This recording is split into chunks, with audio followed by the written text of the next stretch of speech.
नमस्कार। News letter के साथ हाजिर हूं मैं, राकेश रंजन। आपने मुन्ना भाई एमबीबीएस फिल्म देखी ही होगी। उसमें मुन्ना भाई मरीजों को झप्पी देने की बात करता है, तो मेडिकल कॉलेज अस्पताल का जो डीन है वह सब्जेक्ट की, उसके लिए पेशेंट एक सब्जेक्ट है। वह कहता भी है कि मैं इतना सिद्धहस्त हूं कि सैकड़ों ऑपरेशन कर चुका हूं, लेकिन मेरे हाथ नहीं कांपते। लेकिन मैं अगर अपनी बेटी का ऑपरेशन करूं तो शायद मुश्किल पैदा हो जाए। राजनीति की जब आप बातें करेंगे तो बहुत तरीके से हल्के फुल्के अंदाज में गंभीर विषयों को लेकर रूबरू जो फिल्म थी मुन्ना भाई एमबीबीएस, उससे अलग आप शायद देख पाए।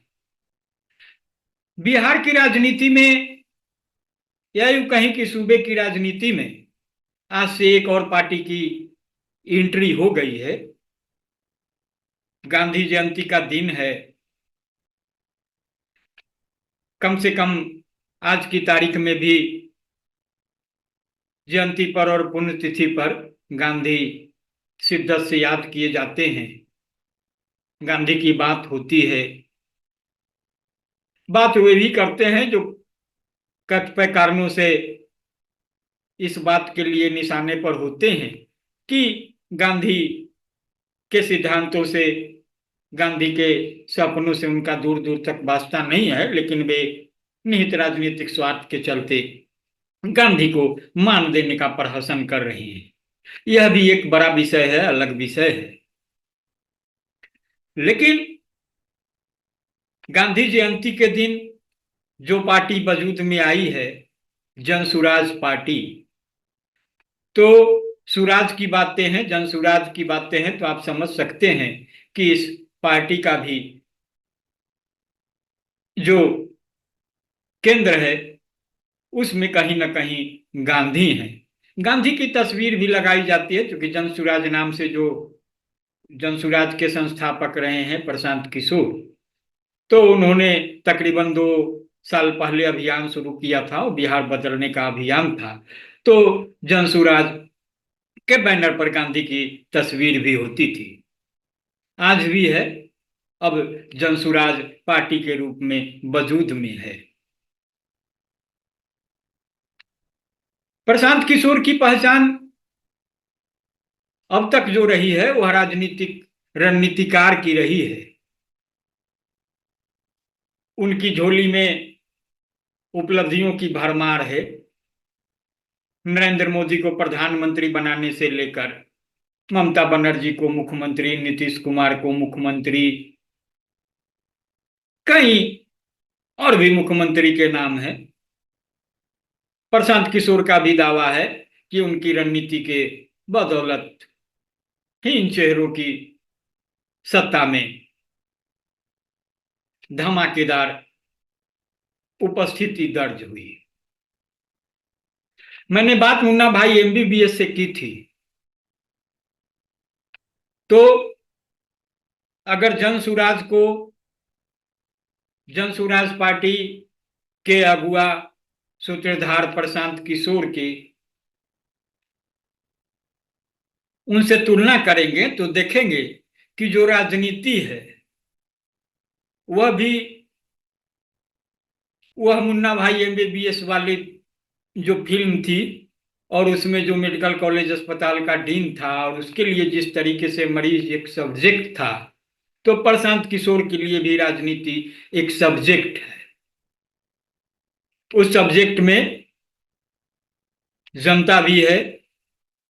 अगर चुनाव राज्य स्तर पर है तो राज्य है, केंद्र स्तर पर है तो पूरा देश है। आज की तारीख में जब प्रशांत किशोर बदलाव की बात कर कर कहकर, बड़ी बड़ी बातें कर कर बिहार में आए हैं और उन्होंने कहा है कि बिहार को बदलने चलेंगे। तो जो उन्होंने शुरुआत ही की है, उन्होंने शराबबंदी के खात्मे से की है। शराबबंदी बापू का एक सपना था, बड़ा सपना था।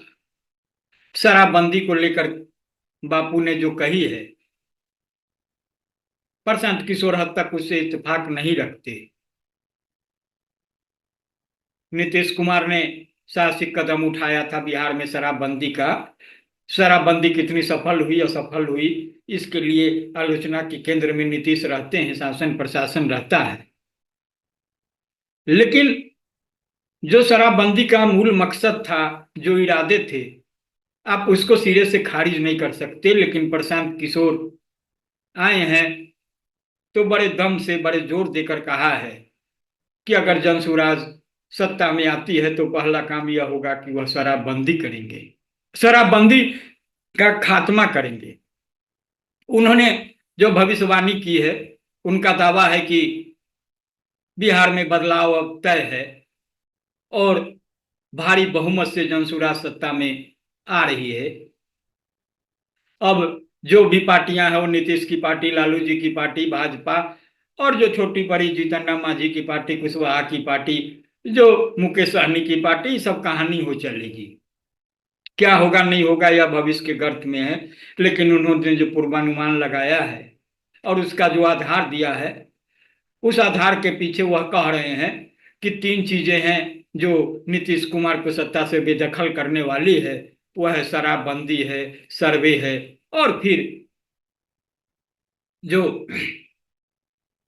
अन्य चीजें हैं। अब शराबबंदी प्रशांत किशोर खत्म करेंगे, सर्वे से वे इत्तेफाक नहीं रखते हैं।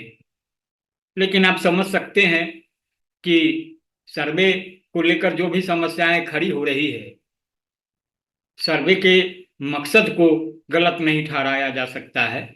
भूमि विवाद जिस तरीके से बिहार में होते रहे हैं और उससे जो असहज स्थितियां बनती रही है, उसके खात्मे के लिए यह बड़ा कदम है। तो प्रशांत किशोर शराबबंदी खत्म कर फिर जो राजस्व आएगा उसे शिक्षा पर खर्च करेंगे।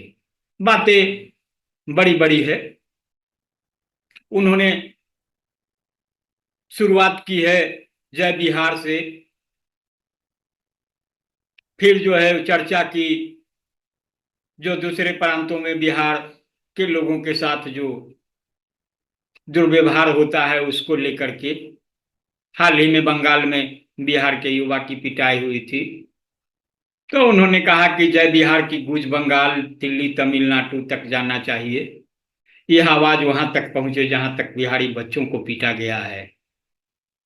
या बिहारी बच्चों की पिटाई की जो बात है, बिहारी लोगों के साथ जो दुर्व्यवहार की बात है, जो देश के विभिन्न प्रांतों में होते रहे हैं, उसके पीछे की मूल वजह क्या है, इसे रोकने के लिए अब तक समेकित रूप से क्या प्रयास हुए, यह भी गौर करने की बात है। लेकिन जाहिर है अगर इस मुद्दे को उन्होंने उठाया है तो फिर यह भावनात्मक दोहन का ही मामला है। उन्होंने यह भी कहा कि जय बिहार इतनी जोर से बोलना है कि कोई आपके और आपके बच्चों को बिहारी न कहे और यह गाली जैसा न लगे। बिहार के लोगों को आत्मगौरव का आह्वान कराने की जरूरत नहीं है। बिहार क्या है, बिहार का क्या इतिहास रहा है, आज की तारीख में भी देश दुनिया की समृद्धि में बिहार का, बिहार वासियों का क्या योगदान है, वह छिपा नहीं है। बिहार के हिस्से में जो नकारात्मक बातें हैं उसके लिए राजनीति जिम्मेदार रही है। अभी जो बिहार में बाढ़ से असहज हालात हो चले हैं, क्या स्थिति है, वह भी आप देख रहे हैं। इस बीच प्रशांत किशोर की पार्टी वजूद में आ गई। तो उन्होंने कहा कि हमारी सरकार बनेगी तो 1 घंटे के अंदर शराबबंदी को उठाकर फेंक देंगे, शराबबंदी और पढ़ाई का लेना देना है।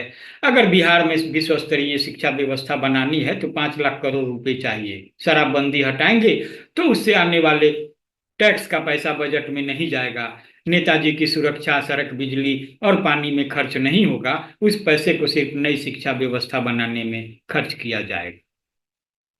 ये अच्छी बात है, लेकिन जो बातें हैं वह नई नहीं है और यह पहली बार नहीं कही जा रही है।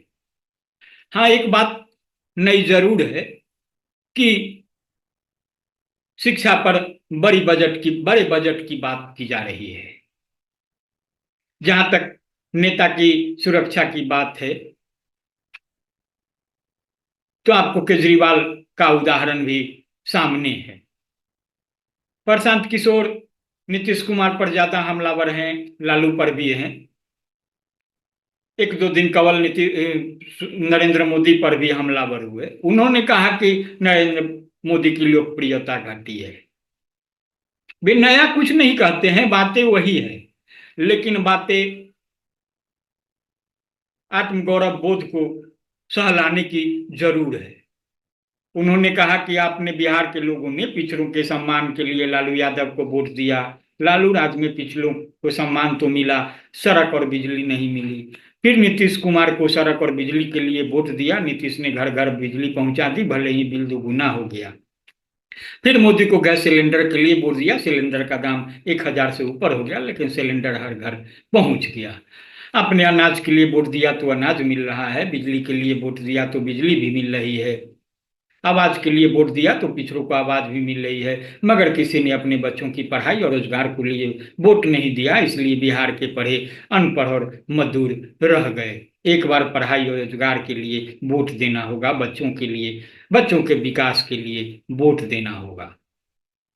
अब आप इस पर पैनी नजर दौड़ाएंगे, इसे संजीदगी से सुनेंगे, गुनेंगे, तो फिर प्रशांत किशोर की बातों में समग्रता का अभाव दिखता है। निर्माण का काम, बदलाव का काम जादुई तरीके से नहीं होता, समय लगता है। लालू प्रसाद ने अगर बिहार के पिछड़ों को आवाज दी है तो अभी वह वक्त की जरूरत थी। नीतीश कुमार ने अगर लालू प्रसाद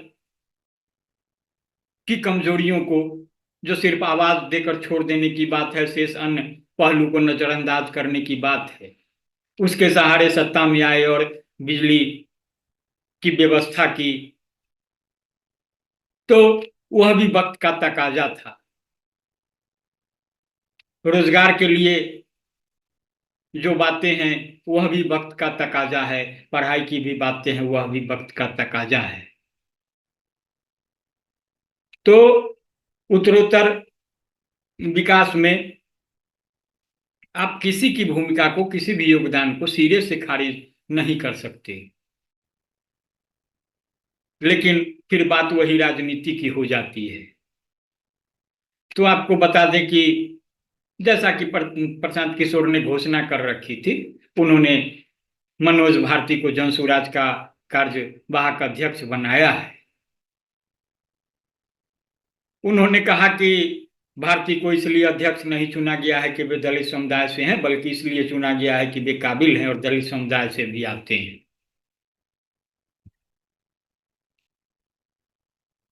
है भी है, भारती जी काबिल भी हैं, 4 देशों में राजदूत रहे हैं,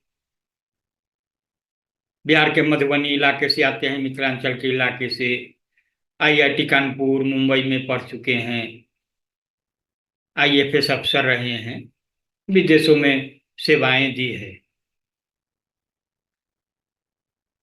तो कारवां आगे बढ़ा है। प्रशांत किशोर ने यह भी कह दिया है कि हमारी सरकार बनी तो बच्चों को क्वालिटी एजुकेशन देंगे, रोजगार, युवाओं के लिए रोजगार की व्यवस्था करेंगे, बुजुर्गों को हर महीने 2,000 रुपये पेंशन मिलेगा, युवाओं को, बेरोजगारों को रोजगार का वादा, एजुकेशन की बातें, यह भी कुछ नई नहीं है। बुजुर्गों को पेंशन की बातें, तो पेंशन की रकम को लेकर के जो इधर उधर बातें हो, पेंशन की व्यवस्था भी नई नहीं है। तो कुल मिलाकर प्रशांत किशोर के पिटारे से कुछ ऐसा कुछ नया नहीं निकल रहा है जो क्रांतिकारी बदलाव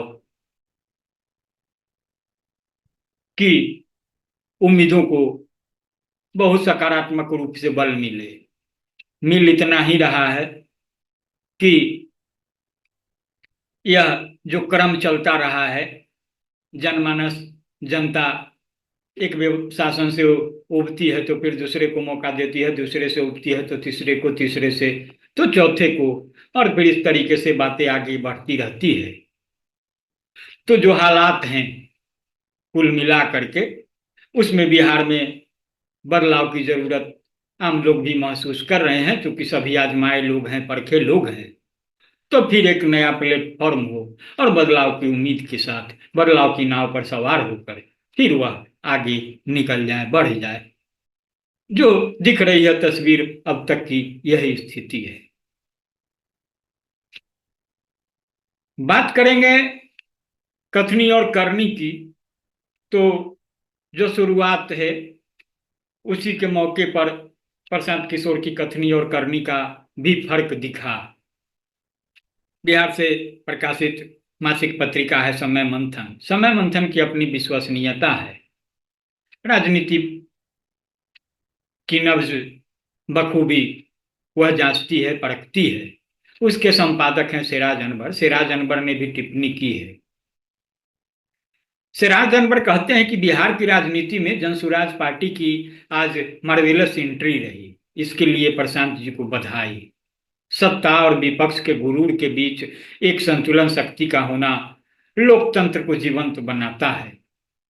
जनसुराज से सत्ता और विपक्ष में भारी दबाव प्रतीत होता है। बहरहाल प्रशांत किशोर ने बिस्मिल्लाह ही गलत किया। जब नेक शुरुआत करने जा रहे हैं तो इरादा भी नेक होना चाहिए। कथनी और करनी में फर्क नहीं दिखना चाहिए, जो जनसुराज पार्टी के प्रदेश अध्यक्ष के मनोनयन में स्पष्ट दिख गया। आगे क्या होगा, शायद यह वानगी भी हो सकती है। प्रशांत किशोर ने पार्टी लॉन्च से पूर्व पटना में एक बड़ी प्रेस कॉन्फ्रेंस की थी। उसमें मुख्यमंत्री नीतीश कुमार पर उन्होंने बड़ा आरोप लगाया था कि सरकार वो नहीं, चार पूर्व नौकरशाह चला रहे हैं। मैं इस बात से भी इत्तेफाक करता हूं। नीतीश कुमार को अपने नेताओं से ज्यादा नौकरशाहों पर भरोसा है। नौकरशाह चूंकि जमकर राजनीति करने लगे, सो बिहार के डेवलपमेंट का खाका उनके दिमाग से उड़ गया।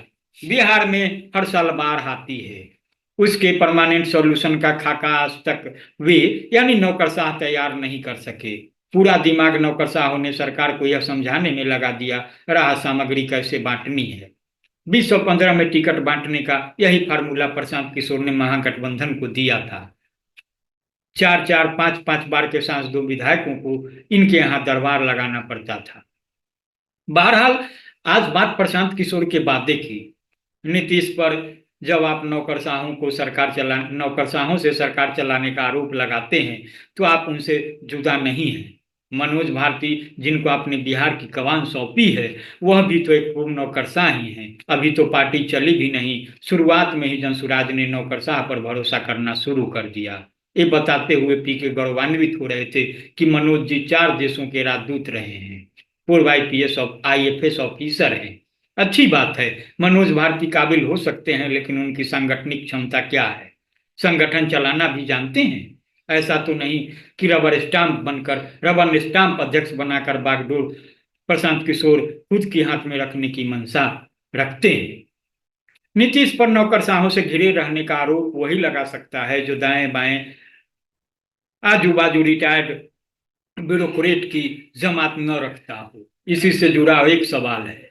प्रशांत किशोर प्रत्येक सभा में कहते रहे हैं, आप मुझे बेटा दीजिए, हम नेता बनाएंगे। दलितों ने अपना बेटा नहीं दिया, आपने तो उसके पिताजी को अध्यक्ष बना दिया। पिताजी मैं इसलिए कह रहा हूं कि चूंकि उम्र को लेकर के उम्र दराज है भारती जी, इसको लेकर के। ऐसे में बेटा नेता कैसे बनेगा?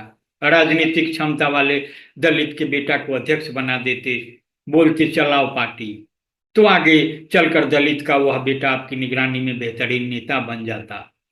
मनोज भारती का राजनीति में करियर भी क्या है? उम्र उतनी है नहीं कि लंबी राजनीति कर पाएंगे। नेता बनने की उम्र रही नहीं। मेरे हिसाब से प्रशांत जी एक बेहतरीन रणनीतिकार हो सकते हैं, राजनीतिक बनने में अभी उन्हें टाइम लगेगा। तो आप इसे संजीदगी से सुने और गुने। जरूरी नहीं कि मैंने जो कहा है, जो बातें रखी है, उससे आप पूरी तरह सहमत हों, लेकिन मेरा आग्रह होगा कि आप इसे संजीदगी से सुनेंगे, सुनेंगे, तो फिर आप मेरे विचारों से पूर्णतः असहमत नहीं होंगे। मैं अपनी बात अंग्रेजी के जानकार विद्वान एसोसिएट प्रोफेसर रहे राणा सिंह जी की इन पंक्तियों से, विचारों से करना चाहता हूँ। राणा सिंह जी फिलवक झारखंड के देवघर में रहते हैं। दुनिया ऐसी होनी चाहिए जिसमें ज्ञान और विवेक के बीच कोई द्वंद्व नहीं हो, लेकिन पूंजी की सत्ता और इससे उपजी धनलिप्सा ने ज्ञान को विवेक का दुश्मन बना दिया है। कुल मिलाकर राजनीति का जमा निष्कर्ष भी यही है। तो लाइक भी करेंगे, शेयर करेंगे। नमस्कार।